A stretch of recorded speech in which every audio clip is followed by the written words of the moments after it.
زیادتی کرنی، وَآتَ الْمَالَ عَلَىٰ حُبِّهِ، اور وہ مال خرچ کرے اس مال کی محبت کے باوجود، یعنی مال کی محبت ہے انسان کو، اس کے باوجود اللہ کے راستے میں مال خرچ کر رہا ہے، کس کے اوپر؟ ذوی القربى والیتامى والمساکین وابن السبیل والسائلین فی الرقاب، یعنی رشتہ داروں، یتیموں، محتاجوں، مسافروں اور مانگنے والوں کو۔ گویا نیکی کے مظاہر میں اولین مظہر انسانی ہمدردی ہے۔ اگر یہ نہیں ہے تو نیکی کا وجود نہیں ہے، عبادات کے انبار لگے ہو مگر دل میں سختی ہو، انسان کو حاجت میں دیکھ کر دل نہ پسیجے، یعنی کسی کو ضرورت ہے اور ہمارا دل اس کے لیے نہیں دکھ رہا ہے، کسی کی تکلیف میں دیکھ کر ہماری تجوری کی طرف ہاتھ نہ بڑھے، حالانکہ تجوری میں مال موجود ہے، تو یہ طرز عمل دین کی روح سے بالکل خالی ہے۔ سورۃ آل عمران میں اللہ تعالیٰ فرماتے ہیں لن تنالوا البر حتی تنفقوا مما تحبون، تم نیکی کے مقام کو نہیں پہنچ سکتے جب تک خرچ نہ کرو اس میں سے جو تمہیں محبوب ہے۔ یہ نہیں کہ جس شے سے طبیعت اکتا گئی ہے، پرانی ہو گئی ہے، کپڑے پرانے بسیدہ ہو گئے ہیں، وہ کسی دیکھ اور حاتم تائی کی قبر پر لات مار دی جائے، یعنی جو شے ہم کو خود پسند ہو، عزیز ہو، وہ ہم نے دینی ہے۔ پھر کیا کرنا؟ وَأَقَامَ الصَّلَاةَ وَآتَى الزَّكَاةَ، اور قائم کرے نماز اور ادا کرے زکوٰۃ، یعنی آپ دین کی حکمت کو سمجھے۔ نماز اور زکوٰۃ کا ذکر ایمان اور انسانی ہمدردی کے بعد آیا ہے، اور اس وقت انسانیت کو کتنی ضرورت ہے، اس لیے روح دین ایمان ہے، اور نیکی کے مظاہر میں پہلا مظہر انسانی ہمدردی ہے۔ یہاں بھی نوٹ کریں، یہاں زکوٰۃ کا علیحدہ ذکر کیا گیا جبکہ اس سے قبل ایتاء مال کا ذکر ہو چکا تھا، تو پھر آیا ان فی المال لحقا سوا الزکوٰۃ، یقیناً مال میں زکوٰۃ کے علاوہ بھی حق ہے، یعنی صدقے وغیرہ بھی دینے ہیں، صرف سال ٹو سال زکوٰۃ نہیں دینی ہے۔ ایمان اور انسانی ہمدردی کے بعد نماز زکوٰۃ کا ذکر کرنے کی یہ حکمت ہے کہ ایمان کو تر و تازہ رکھنے کے لیے نماز ہے، اور اللہ تعالیٰ کے احکام الصلاۃ علی ذکری سورۃ طٰہٰ میں کہ میرے ذکر کے لیے نماز قائم کرو اور انسانی ہمدردی میں مال خرچ کرو۔ تو کیا ہوگا؟ اب دیکھیں جب ہم اپنے ملکوں میں جاتے ہیں نا تو ہم لوگ دو ایکسٹریم دیکھتے ہیں، ایک طرف بہت امیری ہے، اتنے امیر لوگ ہیں، دوسری طرف اتنی غربت ہے۔ وہ کیوں ہے کہ امیر لوگوں نے اپنا مال اپنے تک رکھا ہوا ہے، وہ مما ینفقون نہیں کر رہے ہیں، جو رزق دیا اس کو خرچ نہیں کر رہے۔ اگر ہر معاشرہ ایسا کرے تو معاشرے میں اعتدال آ جائے گا۔ آیت نمبر 178، اے ایمان والو، تم پر مقتولوں کا قصاص لینا فرض کیا گیا ہے، آزاد کے بدلے غلام، غلام کے بدلے عورت کے بدلے، ہاں جس کسی کو اس کے بھائی کی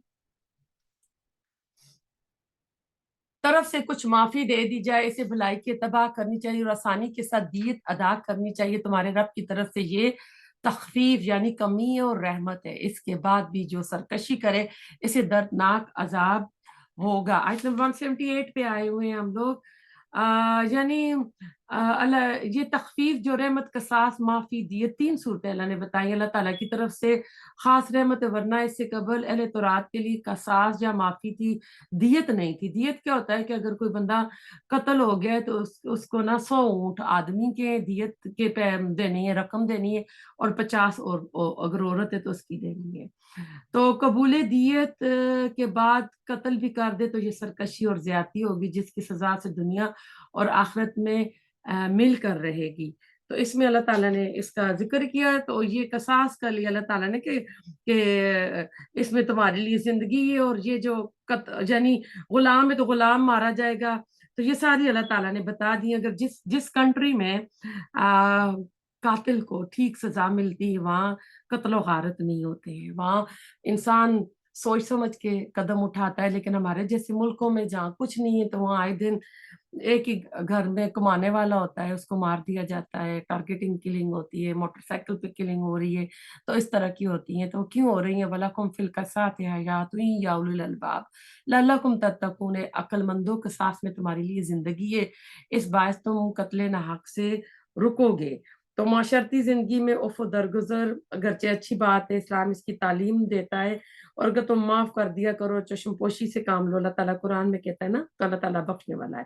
لیکن قتل کے مقدمات میں سیل انگاری، چشم پوشی کو قصاص کی رائے میں حائل نہیں ہونا چاہیے، بلکہ شدت کے ساتھ پیروی ہونی چاہیے تاکہ اسے آگے قتل کا سلسلہ باندھو۔ اس لیے اللہ تعالیٰ کہہ رہے ہیں کہ اس میں یعنی اس میں تمہارے لیے حیات ہے قصاص میں، کیونکہ اگر ایک بندہ قتل کے بدلے کسی کو قتل کیا وہ مارا جاتا ہے تو باقی لوگ معاشرے کے لوگوں کو قتل نہیں کریں گے، قتل کا عمل رک جائے گا۔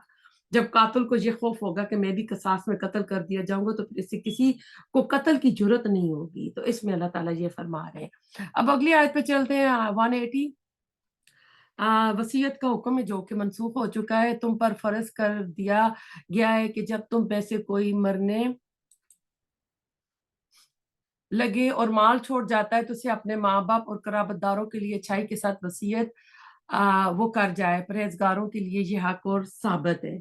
تو اب یہ آیت منسوخ ہو چکی ہے کیونکہ جب سورۃ نساء میں آ گئی، اللہ تعالیٰ نے وارثوں کو حق دے دیے، تو رسول اللہ علیہ وسلم کی حدیث ہے کہ لا وصیت للوارث، کے وارث کے لیے کوئی وصیت نہیں ہے۔ اب اللہ تعالیٰ نے اس بخاری کی یہ حدیث تھی، اللہ تعالیٰ نے دے دی ہے، تو اب اس کی اب یہ ایک طرح کی آیت ہے جو کہ اس کی تلاوت ہے، اس کے اوپر حکم نہیں ہے۔ آیت نمبر 181، اب جو شخص اسے سننے کے بعد بدل دے اس کا گناہ بدلنے والے پر ہوگا، واقعی اللہ تعالیٰ سننے والا جاننے والا ہے۔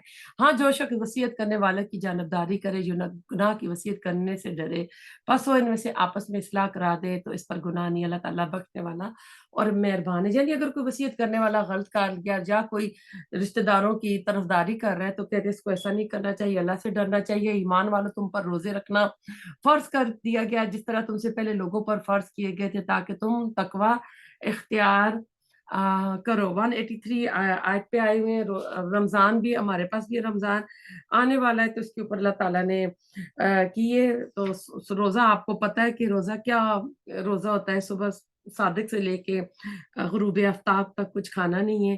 تو رسول اللہ صلی اللہ علیہ وسلم جب مدینہ تشریف لائے تھے، یہود کے یہاں روزہ رکھنے کا رواج تھا، وہ عاشورہ کا روزہ بھی رکھتے تھے، اس لیے اس روز بنی اسرائیل کو فرعونیوں سے نجات ملی تھی۔ رسول اللہ صلی اللہ علیہ وسلم نے مسلمانوں کو پہلے ایام 20 کے 3 روزے رکھنے کا حکم تھا۔ اس رکوع کی ابتدائی 2 آیات میں ان کی توثیق کی گئی ہے، اور اب ایسا ہے کہ یہ 2 ہجری میں روزہ فرض ہوا تھا، 2 ہجری رمضان ہی میں غزوہ بدر بھی ہوا تھا، تو اب اس میں روزے جو ہیں وہ فرض کی گئے ہیں، تو اللہ تعالیٰ کہہ رہے تاکہ تم بچ سکو اللہ تعالیٰ کی نافرمانی سے، گناہوں سے، جہنم کے عذاب سے بچ سکو۔ پھر ساتھ ہی اللہ تعالیٰ کہتے ہیں کہ گنتی کے چند ہی دن ہیں، لیکن تم میں سے جو شخص بیمار ہو یا سفر میں ہو وہ اور دنوں میں گنتی پوری کر لے، اور اس کی طاقت رکھنے والے فدیے میں ایک مسکین کو کھانا دے۔ پھر جو شخص نیکی میں سبقت کرے وہ اسی کے لیے بہتر ہے، لیکن تمہارے حق میں بہتر کام روزے رکھنا ہی اگر تم با علم ہو۔ اب ایسے ایام مدودات، اب دیکھیں ہم بھی تو رمضان کے پورے مہینے میں دن گنتے رہتے ہیں، باقی 11 مہینے میں چاند آتا ہے جاتا ہے، ہم چاند سے اتنی واقفیت نہیں رکھتے، ہمیں نہیں پتا ہوتا آج چاند کے کتنے دن ہو گئے، لیکن رمضان واحد مہینہ ہے کہ اس میں دن کاؤنٹ کیے جاتے ہیں۔ اللہ تعالیٰ کہتے ہیں شہر رمضان الذی انزل فیہ القرآن، ماہ رمضان وہ مہینہ ہے جس میں قرآن اتارا گیا، جو لوگوں کو ہدایت کرنے والا، جس میں ہدایت کی اور حق اور باطل کی تمیز کی نشانی ہے۔ تم میں سے جو شخص اس مہینے کو پائے اسے روزہ رکھنا چاہیے، ہاں جو بیمار ہو یا مسافر ہو اسے دوسرے دنوں میں یہ گنتی پوری کر لینی چاہیے۔